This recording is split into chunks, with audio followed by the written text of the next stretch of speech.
Welcome to the Spiritual and Empowerment Living with Tia podcast, a sacred place and resource for spiritually centered women who want to go from the mundane to the magical life, for overcoming fear and doubt, reconnecting with the goddess, understanding messages from spirit, and uncovering your spiritual gifts so you can finally live the life you deserve. Hello, spiritual trailblazer. I am feeling good right now. Let me tell you, I like talking about taboos, but I just finished doing a money shower ritual, similar to a money bath ritual, where you just create a ritual to attract more money in your life. Some people use herbs. Some people like candles. I'm more of the music and connecting with the elements type. So I had my playlist going. I'm working with the water elements. I'm just holding my hand under the shower head and imagining the water being the abundance of money just trickling down, like just right into my hands, like money dropping into my hands. So, you can, of course, go on YouTube and look up different ways to do it. One person I can recommend for you on YouTube to check out their money ritual is Glamour Witch LA, and she has a Lux Witch money bath. So it's like a luxury money bath, and she has her herbs in there that she makes. Go check it out. I did something that was different because I took a shower, and like I said, I used music and the elements. So, the water's hot. So I'm working with the fire element, water element, and I'm just, tapping into that music. You can use like different binary beats and things like that. So you can just go on YouTube, like money beats or something like that, and just vibe and use visualization. So those are the three things that I use most of the time when I am doing like a spell, ritual work: music, visualization, and some element, right? And I know that has nothing to do with today's topic, but it kind of does, because, in some civilization, what is this, history class? Some cultures, it's a bit taboo to tap into magic, to tap into the energy around you, to draw in money, draw in love, draw in, whatever it is that you want, right? But I'm feeling really good. Then I put on my lotion, and then I have spray with glitter in it. And it's like a golden color spray. So I just feel like it's also color of abundance, and the goddess, one of the colors for the goddess is gold. So I'm just feeling really luxurious right now. Like there's glitter on my tattoos. It just looks extra special. So I'm feeling extra good. And then while I was showering, I imagined all the blocks of money, any money blocks I have, just going down the drain, which is great because it can't come back up. Like once it's down a drain, that's it. So I have my hand under the shower head. I'm imagining the water being a flow of financial abundance. And then I put my hand down, and I'm imagining all the blockages going down. So I'm literally, as I'm wiping my arm, like I'm just wiping away anything that's holding the money back from flowing to me. Bring that into me, and then release what's holding it back while music is playing to elevate my vibe. So yeah, I'm feeling good. All right, so try that out. All right, and also drink a lot of water. So, this has been a great time, A great time in history. As many of you know, I am a Philadelphian, from Philly, born and raised. And, Philadelphians showed up and showed out for the election this weekend. And like I said before, yes, this is a spiritual and empowerment podcast, but we talk about real life issues as well. Just like we do shadow work, we do real talk, right? And it just wouldn't be, I wouldn't be myself if I didn't talk about it, because what's going on in the world has impacted me, is impacted us. I mean, hello, I took a 2-month break from podcasting. I didn't expect to do that because I was just mentally overwhelmed. It was like overstimulation of the wrong kind. And it was like I was able to take a sigh of relief. It was like I was holding my breath for so long, and then it was just like, finally, there is not just a little light at the end of the tunnel. We are practically at the end of the tunnel. So it was very interesting because I was on a Zoom call with the women's organization that I'm in. I'm the VP of new membership prospective members, and we had a retreat. One lady was talking, and everyone else was on mute. So we have our videos on, and one lady is just arms welling, and her face is like, ah. And we're just like, what's going on? You okay? And then she's like, Biden won. And we're like, ah, I ran. I just ran to the door. My mom was outside painting areas of the house, the front house. And I was in her kitchen. So I just ran. I was like, Mom, I slipped a little bit. I almost fell forward onto the gate. And I was like, Biden won. She's like, oh my gosh. It was a really joyous occasion. It was really something. And I think that there's that vibe, that we all tapped into. I have never seen people dance in the streets before over a president. And I've been remembering presidency since Bill Clinton, since the 90s. And I have never seen that before. It was crazy. It felt like the Eagles won the Super Bowl again. People were honking their horns, people were yelling. It was crazy. So I'm also bringing this up because can't even talk. I'm so excited. Kamala Harris is breaking ceilings. Okay. Like the ceiling is now the floor. And that's a taboo, right? On so many levels. A woman in power, a woman of color in power. There's a lot to be said about that. Representation matters. So we're going to get into the nitty gritty of taboos, because that's what this episode is about. Your taboo is your superpower. Dun dun dun. And it's really time to start owning that. What makes us different? What is, and I don't mean taboo in a bad way. This is what society puts or establishes. What's taboo, what isn't. And I have an issue with the word taboo. So we're definitely going to talk about that. Now, I did talk about taboos many moons ago, like 3 years ago, something like that. I was trying to find the exact episode. You can Google it. It's why your taboo matters and how to use it to your advantage. So yeah, you can just Google taboo Tia, something like that. It'll pop up. But I wanted to dive into this a little bit more because today is National Lipstick Day. And I was doing a little bit of research because I was told that lipstick was banned at one point. Come to find out, it wasn't banned, it wasn't illegal, but it was on the cusp of that.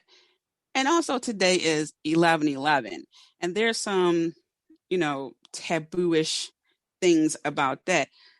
So I found an article, 2 articles, but one I think is a little bit more relevant. One gives you the history of lipstick, which is like you can do that on your own time.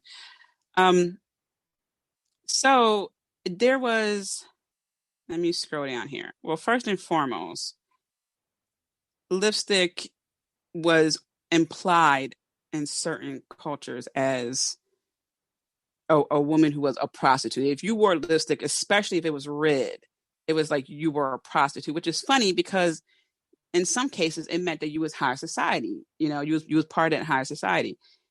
And it would have to do with the shade. So here it is. We have a simple color being imposed on a woman as something being wrong, right? it just trips me up how it's all these stipulations for a woman. And we see this today. If her outfit's too short, too long, too tight, too loose, it's like you can't keep up. Not that we're trying to keep up, but it's just crazy. So one, red lipstick, you wore that and you was seen as a floozy. I remember when red is my favorite color. Of course is my favorite color, right? All the spiritual goddessy witchy things I'm into. Of course it would be my favorite color. But I like the dark red, and it's so hard to find. It's almost like people don't, and maybe it's a fashion thing, maybe red's not in, but it's so hard to find that just red, not orange red, not pinkish red, not purplish red, just that nice deep red color. You know what I'm talking about, that rich red color. It's hard, and I wonder if that's part of the reason. So it was a ban. It was considered. Okay. So here, a lot of articles stated in 1770, British Parliament made it illegal. But apparently that's not true. It was considered to be banned in 1650. Okay. Because it was thought that, it just enticed men. They just, and that trips me up too, because it's like, on one hand, society tells us men are strong, men are uh, rambunctious in some ways. Boys will be boys, men mature later than women. But yet we hear, oh, a woman leader, oh, it's not your time, or maybe sit this one out, or you get over talked, or you just had to be more firm. And I have seen this firsthand, where a woman gets called a bitch because she's saying, no, that's not feasible, or making someone do their job and the guy gets upset. So of course the woman's bitchy, right? Or being talked over. And it happened to me when I knew when I was talking about, and I was told not even close. It's like, yes, I am. Like, you call them a name, like, no, I am right. I know I'm right. Okay. Thank you. Anyway, in some cases, it was considered part of a social rank, but again, it had to do with the color, right? And also, it has here, some thought lipstick wearing should be an offense punishable by law, which cracks me up. In 1915, a bill was introduced into Kansas legislature that would have made it a misdemeanor for women under 44 to wear makeup because it created a false impression. Yeah. But then it has here that it can also be seen as like an empowerment piece. But again, high society, like they have here an actress, a queen, had her own shape made. It's comical. It's very comical. Another side note, when I was in business school, a gentleman came in to explain to us uh, business attire. And I had on what I thought I was the shit. Okay. I had my business suit on. I had my Nine West shoes on. It was a nice little heel to it. My hair was done, and I'm sitting up front. And the guy looks down as he's talking about what to wear, and he goes, oh yeah, that would be called toe cleavage. That would be considered distracting. So we want to wear a shoe that cover the toes. And I looked at him like, if a guy in a meeting can't control himself over three toes showing, that is not my problem. Why do I have to cover up all my toes because it's toe cleavage? Do you even hear how that sounds? Toe cleavage? Really? What? I see guys who I find somewhat attractive. I don't go, oh my God, I can't even control myself. I just have to like stare at you. I just have to talk to you. I just have to, you were asking for it because your jaw is chiseled and, your shirt, the top two buttons are unbuttoned. You rolled your sleeves up. I just had to come over and stare at you and touch your wrist. Like, what? Control yourself. That is not my problem. But yet, showing a little bit of toes are taboo. Not in my book. So here we go. And yeah, I still went around walking wearing those type of shoes if I wanted to. Okay. Here we go. Taboo seems to, for the most part, apply to, and this is in my opinion, what I have witnessed over the years. It's applied more towards women than men. Okay.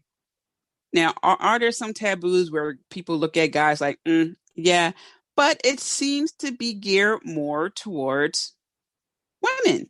These stipulations that people just seem to have to put on women. So I wanted to talk about this in depth because I wanted to give you some tools to embrace you, what your taboo is, because depending on where you were brought up, your taboo is different than someone else, but I want you to own it. Okay. So I actually looked up the formal definition. Like what's the definition of taboo, right? Because we have the connotative definitions and then we have the Webster's dictionary or like the Oxford dictionary, definition. So it has here a social or religious custom prohibiting or forbidding discussion of a particular practice or forbidding association with a particular person, place, or thing. But then check this out. They have here as an example, prohibited or restricted by social custom. Sex was a taboo subject. Why is sex taboo? Why is that a taboo?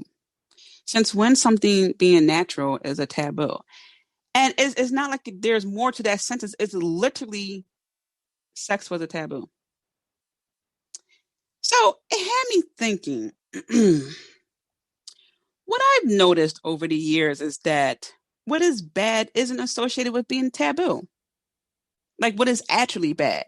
Like I don't hear anyone saying, killing someone is taboo. Like why isn't that a social custom prohibiting or forbidding a discussion of a particular practice or forbidding association with a particular person?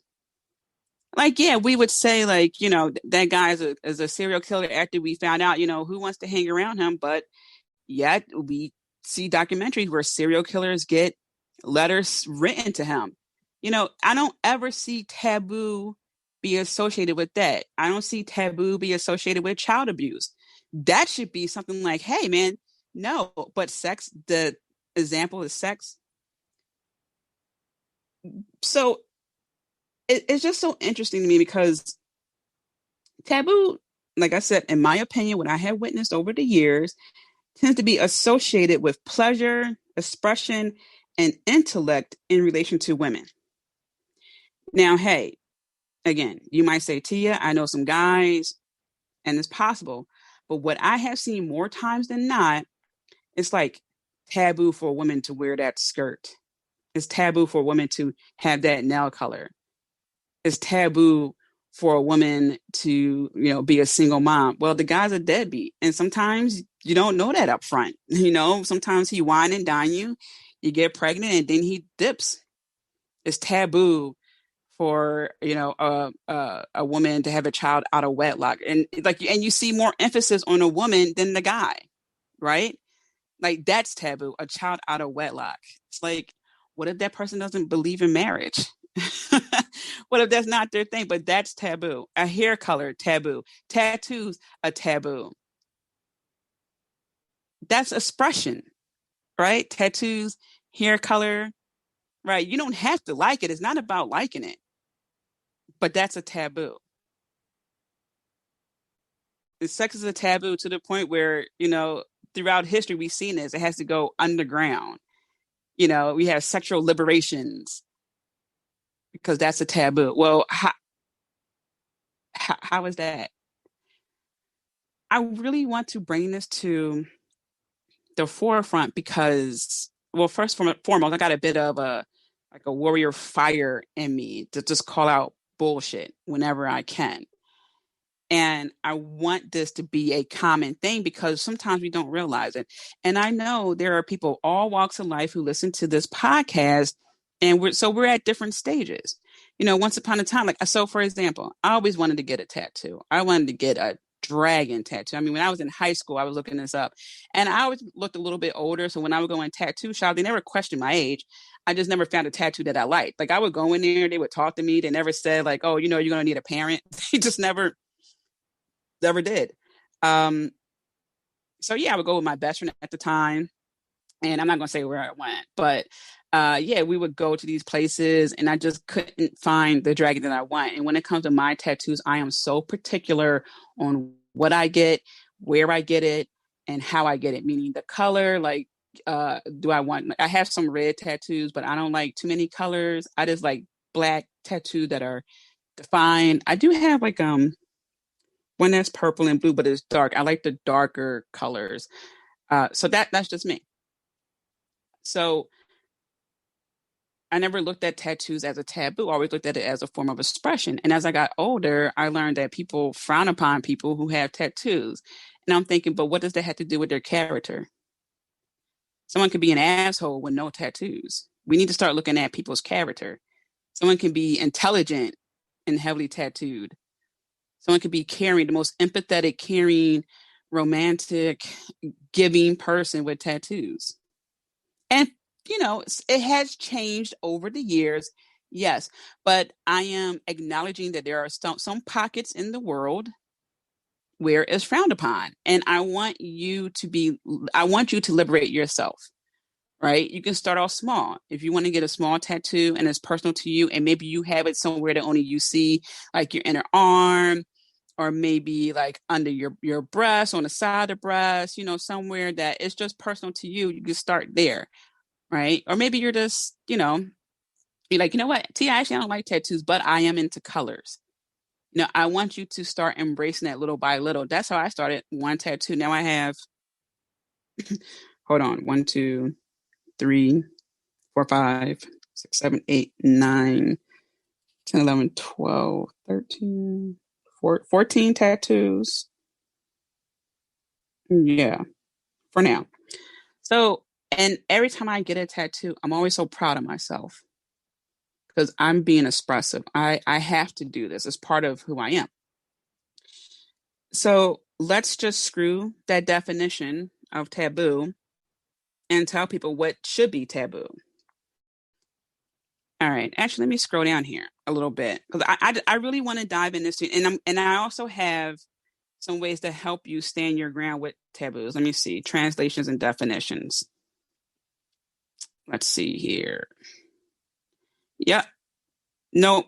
The burial ground was seen as a taboo place. Okay. Maybe it was on sacred ground, and it wasn't respected. People just buried there without regard. But that's not the first example. My taboos have developed around physical exposure. It's ridiculous, people. All right, moving right along. Now, today is 11/11. I would not be a spiritual person if I didn't acknowledge that.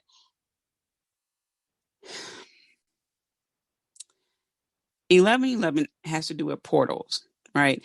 If you think about it, when you look at your doors, they're like one on one side, one on the other, right? Columns, 11. There are many ways to see 11/11. Let this be a time where you walk through the portal of self-expression, the portal of allowing yourself to show up as your true self. And it's going to take time. Listen, when I say show up as your true self, I am not saying that this is going to happen in a week, in a month, in a year. I, since 2008, have been working on myself more. And it didn't start off like that. If you go back, I don't even remember which episode, but I talked about my spiritual journey after the deaths of my grandparents, me slowly watching my grandmother die from cancer, and my pop dying of a broken heart, like all that.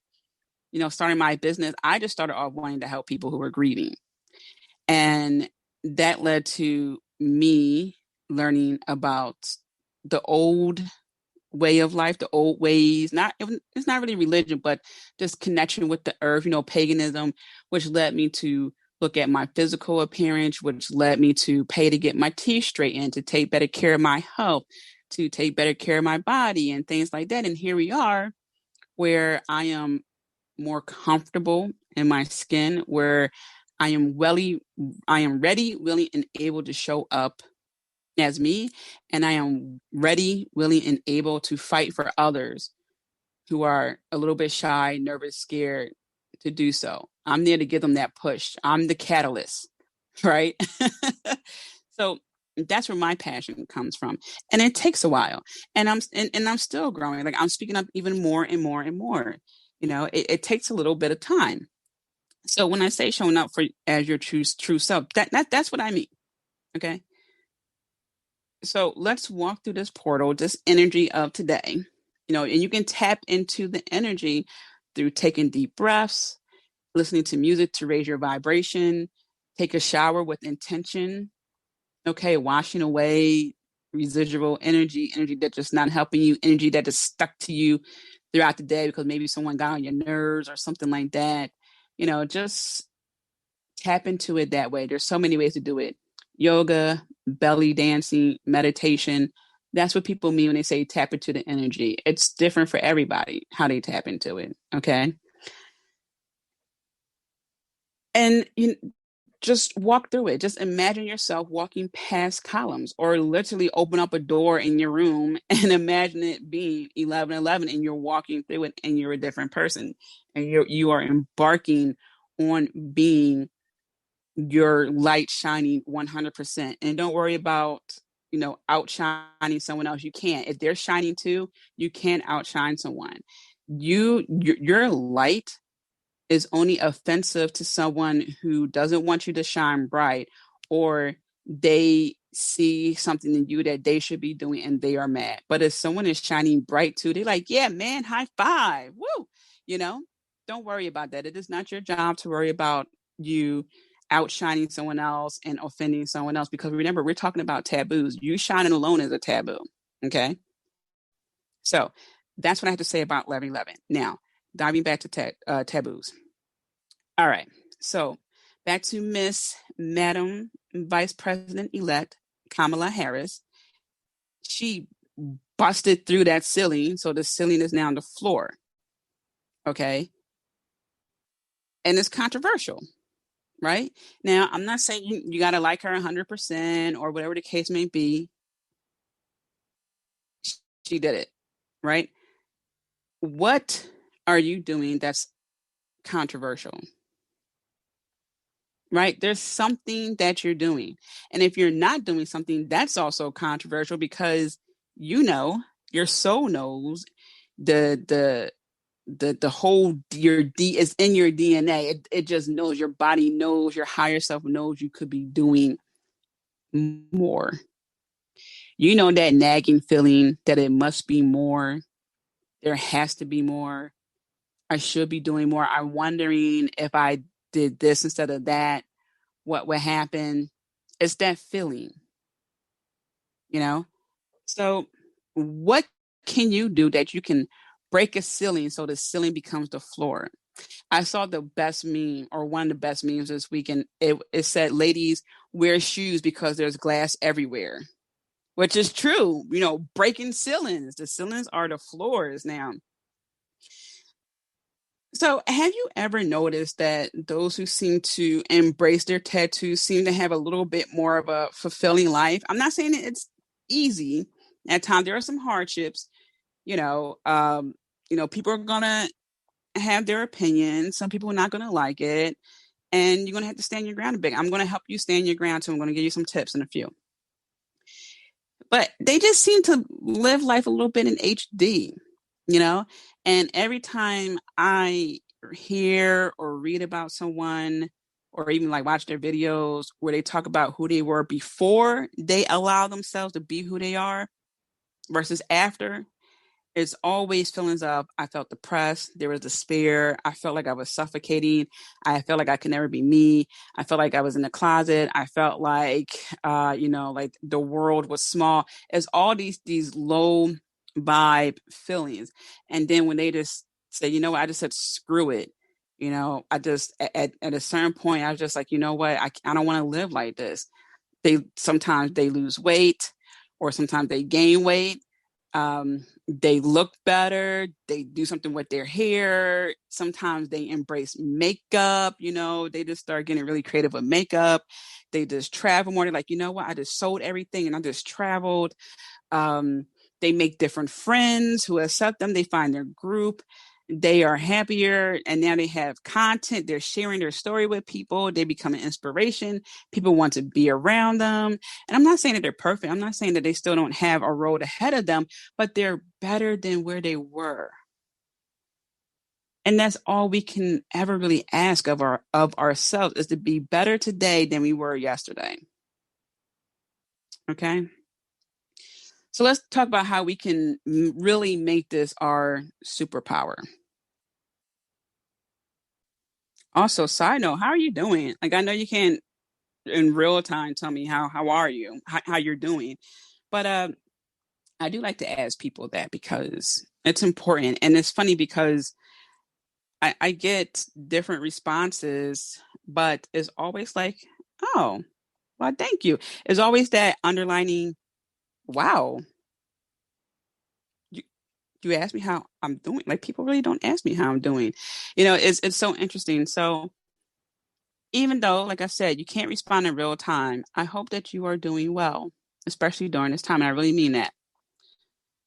All right. So here are some ways we can really hone in on making the taboo our superpower. Like, I know I gave background stories about lipstick and things like that, but today's National Lipstick Day, and I wanted you to know more about the background of taboos, because we have to have that knowledge in order to take a stance. So when someone says something, or when we see something, when we hear something, we can say, no, that's not right. That's not true. Right. Because unfortunately, when enough people say a certain thing, it becomes true for people, and it's not cool. So not only can we help ourselves, we can also be the voice and help others who need that. Okay. So what is your taboo? Really think about this. What is it? Is it your hair color? Is it what you're doing for a living? I know some friends of friends who are sex workers, and that's a whole nother realm of dealing with that. People assuming things, not knowing what sex work actually is, and they really had to hold their ground with that. So, is it your profession? Is it how you look? Is it your way of thinking? Like, what exactly is it? Is it a series of things? Is it one thing? We first need to identify it. Okay. Or is it something that you want to do? Like, have you always wanted to make your hair pink, purple, blue, or something like that? And hey, look, maybe you're in a profession where you can't dye your hair like that, but maybe you can get a wig and wear it on the weekends. Or maybe you can get, one of those, fake tattoos, and you can just rock it on the weekend till you can get to a position, change jobs, or whatever it is you want to do, where you can make that more of a reality for you. Now we need to own it. Here's where the owning part comes from. And it's not just about you saying, like, screw it. Like, yeah, I got the tattoo. Screw it. Yeah, I'm wearing this outfit. I'm rocking this hairstyle. And also, it doesn't have to be a hair color. It could be, I don't know if you remember that trend where it's shaving half your head, your hair. I mean, shave half your head, you'll be dead. Shaving half your hair. Like the singer Cassie did it. Remember where she shaved her hair, like just the one side, and that was a trend for a while. It was like, oh my gosh, women with short hair, that's taboo. Some people, I saw this one post, it was somewhere where, of course, it was men who just said something like, women shouldn't have short hair, women need to have long hair. Again, who are you to tell women what to do? Excuse me, have several seats. Okay, so here's where the owning it part comes in. The more research you do on something, the better you get educated. So no one can tell you what something should be and try to spit some facts towards you, right? Because even if you're just like, I don't accept it, it doesn't matter, it's even better when you can say, okay, you're saying women shouldn't wear short hair. Um, how about, XYZ? How about women with short hair were, and I'm just making this up off the, uh, just for an example, women with short hair, once upon a time were considered warriors and they protected the kings and the queens because, they didn't want to have long hair getting in their way when they were fighting. It was just a symbol of, reverence or something like that, just making up something, so I'm just saying, just like type in who you are, what you're about, and get educated about that. Okay. There's nothing that can beat education. All right. And then you just shut the whole conversation down and they'll leave you alone. All right. So know as much as possible. Get to know the history, cross-reference. And this really should apply with anything you do. You're not going to know everything all the time. The best thing you can do is just cross-reference what you learn. But once you learn it, you're better equipped to be, which is the next part, witty. So be ready to gracefully check people. I say gracefully because I actually like, a little sprinkle of wit in there.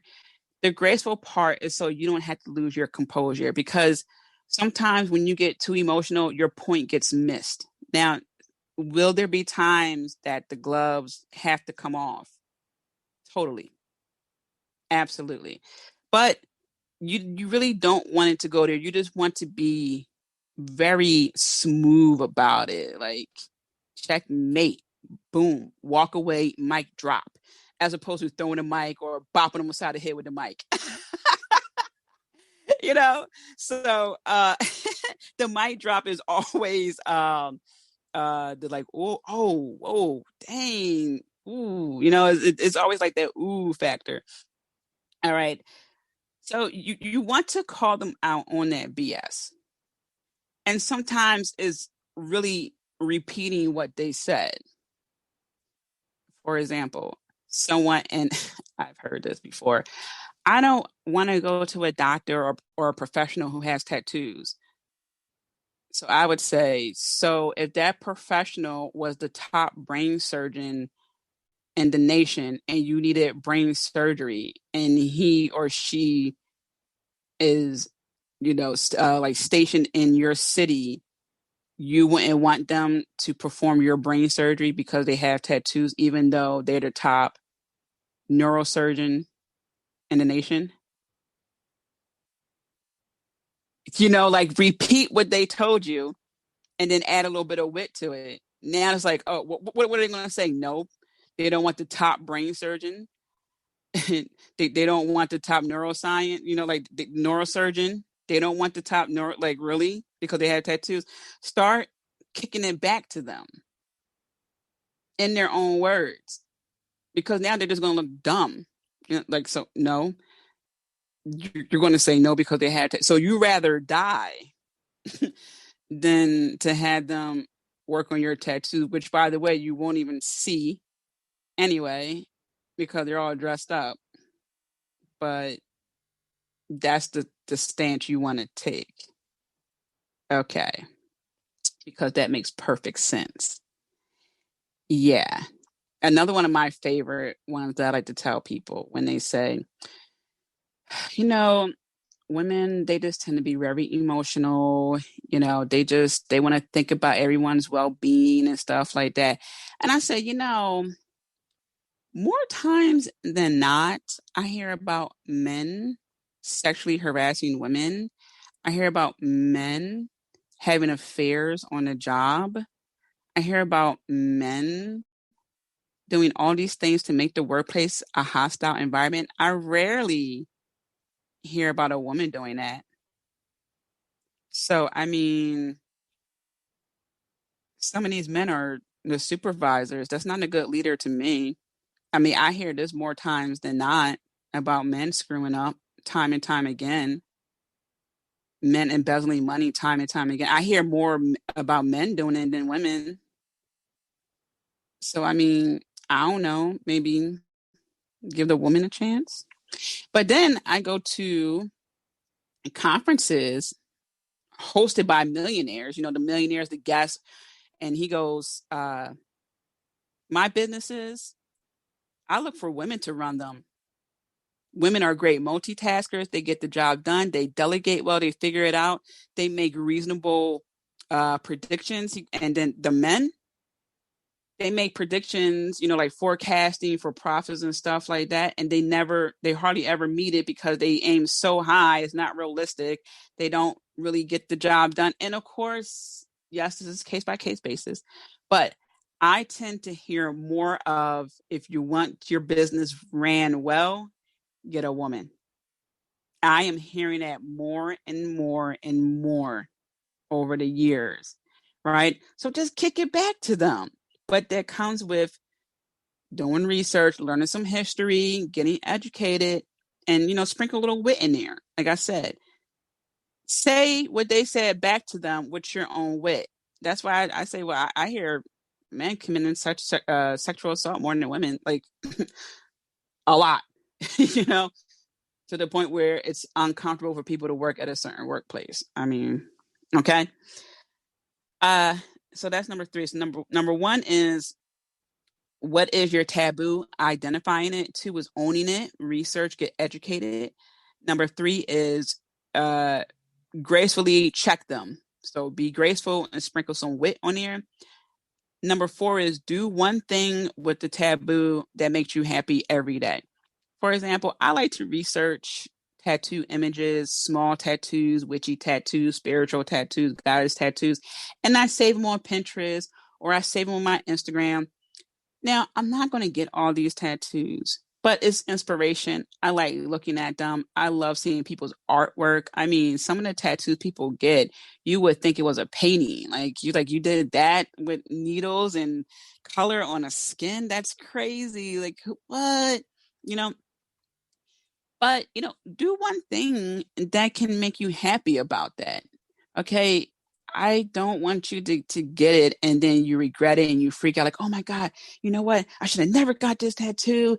And, I don't know what I was thinking. And all these feelings and emotions and thoughts start popping up. And then you're like, I got to get this removed. It's like, take a deep breath. Take a deep breath. Okay. It's going to be okay. All right. So just do one thing. And I do that with colors too. Now I'm not going to get all these hair colors that I say, but I think some of them are really pretty. And it's hair inspiration. And sometimes there would be like cute clips in there, or it's just like braided in this crazy artistic way. And it's cool to look at. And that's another way you can be graceful and witty. You can say, this is art. It's art, right? It's art, period. And especially when you start learning more about tattoos and some cultures, it's a rite of passage, it's multi-layered. So, do something about it that makes you happy, that makes you proud. Like, I made this decision. I'm trusting the decision that I made, and I'm okay with that. I had a guy come up to me one time. I was in a store, and he wasn't rude or anything like that, but he asked me, I have some symbols on my arm. He goes, "You know what that means?" I said, "Yeah." And then he said, "You're going to be older with that." And he like indirectly made a comment about like skin as you get older. And I said, "I'll be all right." I'm just going to be a badass grandmother, something like that, or I just said, or I would say something like, well, you know what? How about we meet up in a couple of years? And if I don't like it, you can pay for the removal. Like, if I don't like it, how about you help me, get it, like something like that. But again, it depends on how they approach me, because sometimes people are just like baffled by it, which I don't understand. And they feel the need to say something. And it's just like, I didn't ask you to pay for this tattoo. You weren't part of the decision process. And I didn't ask you to take care of the tattoo. I didn't ask you to If need be, get it touched up to pay for that. You weren't part of the equation, sir. And then I have some people that are just like, oh, wow, that tattoo's gorgeous, or I love that tattoo. Or there have been a couple of times where people had the same spiral goddess tattoo, and it's like, hey, like, all right. So, I get it, but no one has ever been downright nasty towards me, and that's for their benefit. All right, and last but not least, we have number 5, find your people. I know there are some people who are loners, some people who don't have friends, but we have this beautiful thing called technology, and you can most definitely find your peeps, okay, for whatever it is, whether it's, and I'm just using tattoos as an example because I have them. Whether it's your people who have face tattoos, whether it's your people who are into hair art, different hair colors and designs, whether it's people like you in the scientific field, like maybe there just aren't many women or women of color in a certain field, certain industry. And hey, look, start your own group, create an Instagram page, scientific women of color, something like that, or indigenous, scientists. And it could already exist. I don't know. Again, I'm just throwing out examples. And start that. Use some hashtags, start promoting. Trust me, the vibe you send out will attract your tribe. Like I said, the vibe attracts the tribe. Totally. Find your people, right? And if you have really good, honest to God friends, they'll love you no matter what. They'll love you through your tattoos. They'll love you through your haircuts. Even if you awkwardly cut your bangs, they'll love you through, whatever, profession you want to undertake. They're also your support system. So that's what I have for you about making your taboo your superpower. Superpowers, when you can wield them right, it's just limitless, the amount of positive things you can do, right? So get educated, understand what it means to you, right? That's all it has to do, is mean something to you. I rock red lipstick sometimes. I rock red dark nail polish at times. Like I don't look at it and think, oh my God, what are people going to say? And look, and also understand it's 2020, but look at all the shit we're going through still in 2020. Some things that you think would have been eradicated years ago, right? So I do not take it for granted, okay? Let's take a deep breath. It's not always going to be easy, trust me. There's always going to be that nagging sometimes, like, am I doing the right thing? But I want you to trust the decisions you make. Okay. And hey, look, maybe you dye your hair color, dark green, purple, and you're like, it wasn't what I expected. I kind of like it and I don't. It's totally fine. The main thing is that you did it. We have to start making decisions and being committed to it. And if it doesn't pan out, you don't really like it, that's okay. We had to discover things. We had to embrace things. We had to learn our likes and dislikes. And sometimes we have to embark on that, like even with food. Like I always think about when I had pumpkin pie. I'm thinking about this because Thanksgiving's coming up. And you're around different people and you're like, oh, I tried a pumpkin pie, I'm like, I don't really want to. I don't think it's for me. I'm a sweet potato pie person. I tried it and I was just like, this is disgusting. And so, that's something I could have done without for the rest of my life, and been 100% okay. It's minor. But if it's a big deal to you, if it's something that is just under the surface, calling out to you, it's probably something you need to entertain, right? Like I said, I don't even care if you get a green wig, and try it out. You know what I mean? Like, I don't care what it is, you know, that's good, whole, and, you know, decent. You know, I'm not saying go out there and get reckless and like, oh yeah, I always wanted to punch Jennifer in her face because she's so mean. Like, I just feel like that's just under the surface, Tia, and that's expressive. You said to be expressive. I'm not talking about that, okay? Um, when I'm talking about something that will help you with your personal growth, unlocking your magic, because every time you do something that helps you with your expression, that helps you show up a little bit more as yourself, you are releasing a block. You are opening a valve. You are stepping more and more into yourself. And doing that allows you to manifest things faster. It allows you to connect and attract the right people in your life. It allows good, even better things to happen to you. Because imagine if you don't do anything that you're drawn to. Like, no, I'm not going to cut my hair. No, I'm not going to change my hair color. No, I'm not going to get the tattoo. No, I'm not going to wear that dress. No, no, no, no, no, no, no. What happens? You're telling yourself no all the time. So the universe is like, oh, well, you know, she said no to all these things that, you know, that are like little gifts to herself. So she probably doesn't want anything else. So I'm just not going to bother sending anything her way. Right? You are literally opening yourself up to the world, shining your light, being that beacon of light. And the universe sees that. It's like, oh, okay, yeah, bring more her way. Bring more her way. So that's one of the many ways it works. All right, Spiritual Trailblazer. I got some amazing episodes coming your way this month. Some amazing guests. We got New Moon coming up. So stay tuned for that episode.